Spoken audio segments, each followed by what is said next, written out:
معلومات جالب درباره چای آب زمزم. روحی 398. عمق چای آب زمزم تقریباً 10.6 فوت می باشد که در یک ثانیه 8000 لیتر آب را به بالا پمپ می کند که در یک ساعت 28.8 میلیون لیتر آب می شود.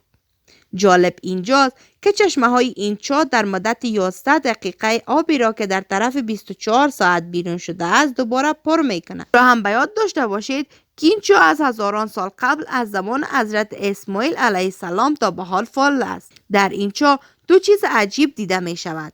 اول این که آب کم شده خود را به سرعت دوباره بالا پر می کند. دیگر این که آب این چاه هرگز ضایع نمی شود یا این که نمی ریزد و هدر نمی رود. آب زمزم نه تنها تشنگی را رفع می کند بلکه به جای غذا هم کار می کند. بعد از معاینات تشخیص شده است که آب زمزم از همه آبها کرده بهتر است.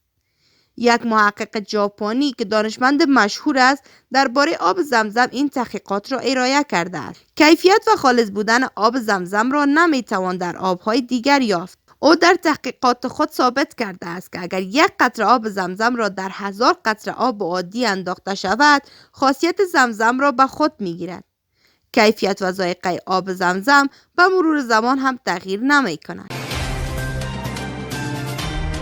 د افغانستان نړۍ او سیمې د مهمو خبرونو پیښو او جریانونو په اړه د تازه پر وخت او دقیقو خبرونو لپاره د روحي ویبپاڼې د یوټیوب چینل لایک او سبسکرایب کړئ ترڅو زموږ نوي او تازه ویډیوګانې پر وخت درته ورسیږي.